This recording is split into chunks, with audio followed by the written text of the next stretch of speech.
आखिरी मर्तबा जब इंडिया में न्यूजीलैंड के हाथों हारा तो 36 साल पहले ऐसा हुआ था।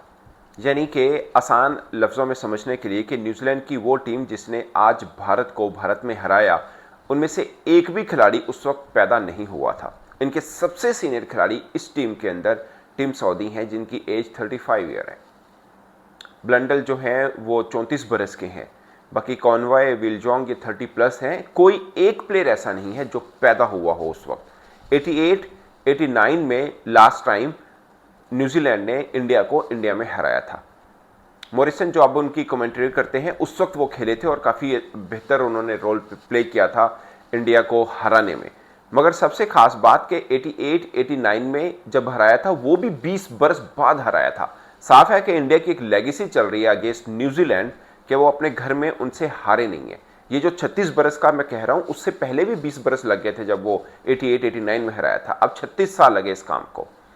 अगला टेस्ट मैच कब हराते हैं वो देखें, कब बारी आती है। मगर ये एक बड़ा कारनामा है और मुझे लगता है कि ये कह देना कि इंडिया 46 फॉर ऑल आउट हुआ, वहां पे मैच हारा, मैं नहीं मानता। मुझे लगता है कि इंडिया दूसरी बैटिंग जब कर रहा था इनिंग में, तो काफ़ी लगा कि मैच के अंदर वापस आ चुका हुआ है। साफ है कि इंडिया ने फर्स्ट इनिंग में जो बॉलिंग की, स्वाइप बुमराह के, कोई भी बॉलर कुछ खास नहीं कर सका उसमें।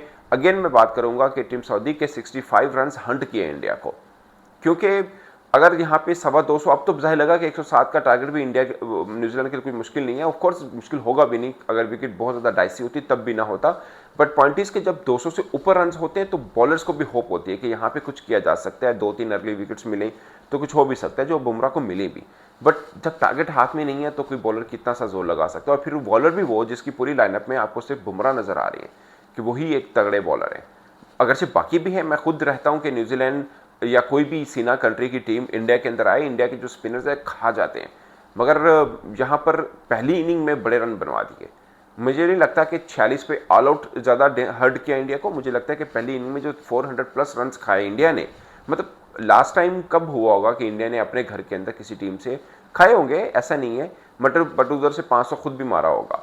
मगर 46 पे ऑल आउट हो और उसी दिन पे बैटिंग शुरू हुई और आप 400 प्लस रन खा गए हैं।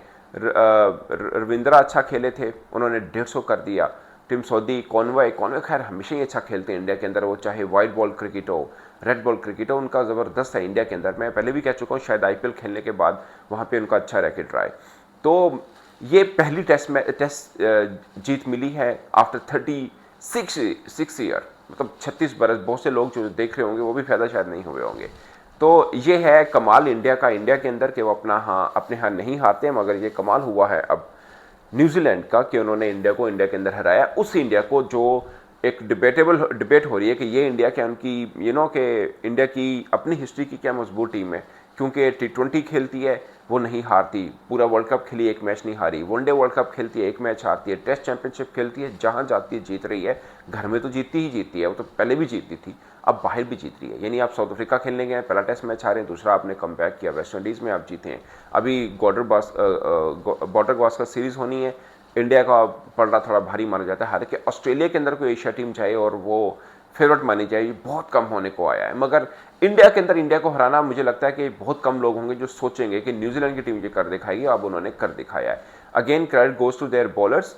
रॉर्की ने अच्छी बॉलिंग की है, हेनरी ने अच्छी बॉलिंग की है, बट उससे ज़्यादा कमाल उनके बल्लेबाजों का है कि इस कंडीशन के अंदर आकर उन्होंने बैटिंग बहुत ज़बरदस्त की है। अगेन रोहित शर्मा और विराट कोहली ने 50-50 की, दोनों ने कमाल बल्लेबाजी की। सबसे खास सरफराज खान के लिए रहा होगा। अगर इंडिया के लिए इस टेस्ट मैच में कुछ पॉजिटिव था, बहुत कुछ पॉजिटिव था, मगर मेरी नज़र में जो अचीव हुआ वो सरफराज खान का कॉन्फिडेंस है कि फर्स्ट उन्होंने सेंचुरी की, 150 रन किए और क्या कमाल बल्लेबाजी की। बहुत से लोगों ने कहा कि ये जुवेद मियादाद लगे हैं, इंडिया के ही क्रिकेटर्स ने बोला कि यहाँ पर खेलते हुए वो जुवेद मियादाद लगे हैं। और बहुत से उनको डोमेस्टिक में भी उनको उस तरह का क्रिकेटर मानते हैं। लाइक पाकिस्तान का शायद सबसे बड़ा नाम जुवेद मियादाद है।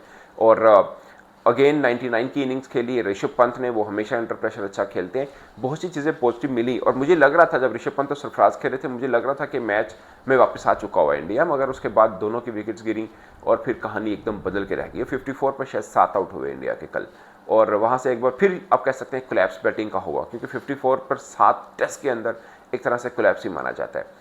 और बॉलर्स ने, मैं अगेन मुझे लगता है ज़ाती तौर पर कि इंडिया बैटर्स तो हमेशा के रहा है कि इंडिया के बैटर्स बड़े रन करते हैं। इसमें फर्स्ट इनिंग में स्लिप हुए, दूसरी इनिंग में तो बहुत अच्छे रन किए इंडिया ने ये 54 पर 7 आउट होने के बावजूद भी, मगर मुझे लगता है कि बॉलर्स ने अपने हिस्से का किरदार नहीं निभाया। अगर आप पहली इनिंग में न्यूजीलैंड को 250-300 पे चुकता कर देते तो कहानी काफ़ी बदल जाती। मतलब बॉलर्स के बैटर जब दूसरी इनिंग में बैटिंग कर रहे हैं तो इतना बड़ा शायद 3-5-6 का था, तो इतना बड़ा बोझ लेके वो आए हैं कि इनको पहले ये उतारना है फिर आगे टारगेट देना है। वो अगरचे काफ़ी हद तक रोहित शर्मा, विराट कोहली, जायसवाल ने भी शुरू में थोड़ी बेहतर बैटिंग के बाद में निकल के खेले तो और आउट हुए, मगर शुरू के बल्लेबाज थोड़ा बेहतर खेले हैं। सो केएल राहुल के बाकी सब ने अच्छे रन किए थे। पॉइंट इसके इतना बड़ा बोझ उतार के फिर आपको आगे टारगेट देना थोड़ा मुश्किल जरूर रहता है। वही है न्यूजीलैंड अगर 250-300 पे आउट हो रहा होता तो कहानी थोड़ी मुख्तलिफ होती, टारगेट थोड़ा मुख्तलिफ होता और बॉलर्स को शायद कुछ और मिला होता। फिर पिच भी थोड़ा बिहेव डिफरेंट करना शुरू हो चुकी थी। बट ये विक्ट्री जाती है न्यूजीलैंड के नाम और न्यूजीलैंड को बहुत बहुत मुबारक हो। और बड़ी उन्होंने ज़बरदस्त क्रिकेट खेली है कि आपने इंडिया को इंडिया के अंदर हराया है, और ये न्यूजीलैंड के अपने तौर पर तो एक अचीवमेंट है कि आपने 36 वर्ष बाद ऐसा किया। अगरचे इंग्लैंड ने भी पहला टेस्ट मैच हराया था इंडिया को, मगर बाद में सारे मैचेस वो हार गए थे और सीरीज भी हार गए थे, मगर ये उनकी बहुत बड़ी अचीवमेंट है कि उन्होंने इंडिया के अंदर आके इंडिया को हराया अपने तौर पर भी, कि 36 वर्ष का एक भूख खत्म हुई और बाकी देशों के लिए भी, खासकर सीना कंट्रीज के लिए, कि भाई आप इंडिया के अंदर आएंगे तो आपका चांस है, ऐसा नहीं है कि आपका बिल्कुल चांस नहीं है। अगरचे बज़ाहिर अभी भी मुझसे पूछे तो दूसरे टेस्ट मैच में इंडिया फेवरेट होगा, क्योंकि ये टेस्ट मैच जब शुरू नहीं हुआ था मैंने देखा था तो तकरीबन 7% चांस दिया हुआ था कि न्यूजीलैंड जीतेगा, और उसके बाद 46 पर आउट होने के बावजूद भी 7 नहीं बल्कि 4% चांस था। 46 ऑल आउट होने के बावजूद भी इंडिया का चांस 7% रखा हुआ था। तो सोचिए कि कितना बिलीव किया होता है कि इंडिया अपने घर के अंदर नहीं हारता, इतना बड़ा क्लैप्स होने के बावजूद भी।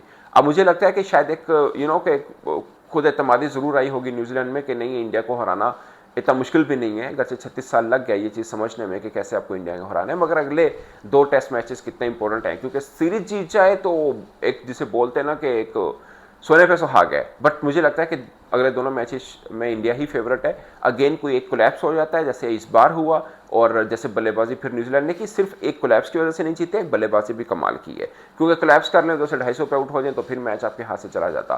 तो कुल मिला के एक पूरी टीम कॉम्बिनेशन के तौर पर न्यूजीलैंड ने इंडिया को हराया है। हीरोइक्स आपको मिल जाएंगे यहाँ पे, रविंद्रा ने अच्छी बैटिंग की है, कॉनवे ने अच्छी बैटिंग की है, रोडकी ने अच्छी बॉलिंग की है, मैट हेनरी ने अच्छी बॉलिंग की है, ये चीज़ें आपको ज़रूर मिल जाएंगी। और सबसे खास बात कि उनके अपने देश के सबसे बड़े बल्लेबाज बल्कि फैब 4 में आते हैं, केन विलियमसन नहीं खेल रहे हैं, उसके बावजूद वो जीते हैं। और केन विलियमसन का खेलना उनके लिए बहुत खास है, इसलिए कि वो इस कंडीशन के ज़बरदस्त बल्लेबाज हैं और ठीक ठाक किस्म की वो बैटिंग करते हैं। अभी वो नहीं है और होपफुली शायद नेक्स्ट टेस्ट मैच के लिए वो आ जाएं, हो सकता है उनकी बैटिंग थोड़ी और मजबूत हो जाए, मगर दोबारा क्या वो इंडिया को इतनी जल्दी आउट कर पाएंगे जो उन्होंने इस टेस्ट मैच में किया, मगर इतनी जल्दी ना कर पाएँ तो थोड़ा बहुत और के बेहतर बॉलिंग के साथ एक अच्छा मैच को जरूर कर सकते हैं। मुझे ये ज़्यादातर तौर पर लगता है कि किसी के साथ भी मैं मैच खेल रहा हूँ, देखने वालों को मज़ा है कि कांटेदार के मैच हुआ हो। आई होप कि अगले 2 टेस्ट मैच में भी न्यूजीलैंड अच्छी फाइट करेगा। मेरी नज़र में फेवरेट इंडिया ही है, बट बहुत मुबारक हो न्यूजीलैंड को कि 36 बरस की भूख उन्होंने मिटाई। इस पर आप दोस्तों अपनी राय कमेंट बॉक्स में ज़रूर बताइएगा। आपकी नज़र में ये मैच दरअसल भारत हारा कहाँ से था, ये बात आप कमेंट बॉक्स में ज़रूर बताइएगा। मेरे दोस्तों इतना ही दोस्तों, इजाज़त दीजिए, अल्लाह हाफिज़।